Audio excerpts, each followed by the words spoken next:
Green Team Media. For me, when I was in the spring of my senior year, so I'm at college trying to figure out, I think everybody at that point in their career, for the most part, that aren't driven to some very focused direction, trying to figure out what I wanted to do. And my dad, brother, and I love sharing books with one another and love reading. And my father had sent me one of Winston Churchill's early autobiographies about his early life and his early service in the military.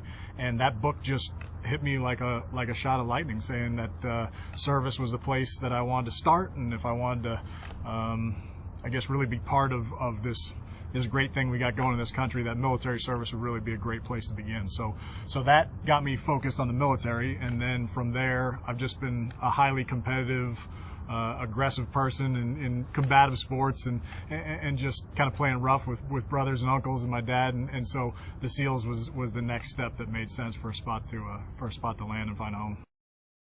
I think for me, there's an elite component to what the SEALs are.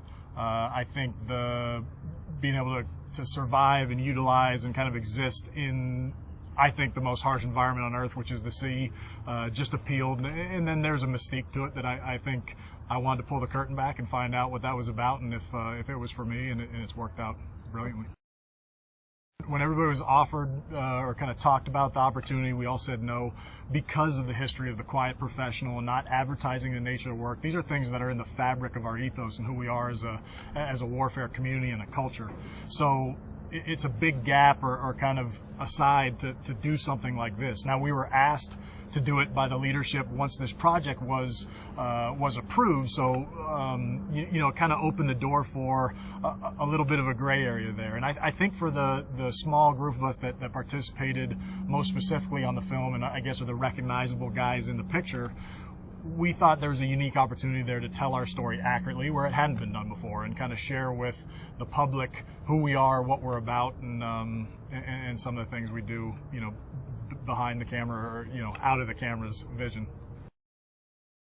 The first time we saw it, I think all of us had a rough time watching it, in the sense that you hear yourself leave your voice on an answering machine, and you generally don't like the way that sounds. I think everybody's had that experience. So multiply that by 1,000 on a 50-foot screen, and it can be a little rough to assess yourself and be picking it apart. On top of the fact that in our work, we kind of work to such a level of I think, expertise and seeking perfection, that then you see that and you just start attacking yourself for what the end result was. But I think once we settled into getting used to that, I really just focused on the other guys and not myself, and just said, you guys did a great job. I mean, I think what they and we represented, and then the way the scenes came off, is authentic and is who we are. And I'm sure some guys will argue that, but for us, I think we feel good about the product and are kind of excited about the way it turned out. I think for us, we're used to feeling it. So you're used to having this dynamic where you know where your buddy's moving, and where the whole team is this kind of fluid, lethal organism is moving forward to get the job done. So you get used to the way that feels, but you never get to see the way it looks. So other than some video recordings, some of our training where you might do stuff to pick out little nuances of what we do to get ready for war, this was an interesting experience to see it, from the seats at what it looked like. I guess I wasn't surprised. I don't know if I can rate it as well as the public would, because I'm so on top of that and experience it and have done it the whole time. I just think it's fun. I mean, to get to see that, and to know that family and friends and folks that never have had a chance to look behind the curtain and have known me their whole lives or been in my family will finally kind of get to see that on screen is interesting.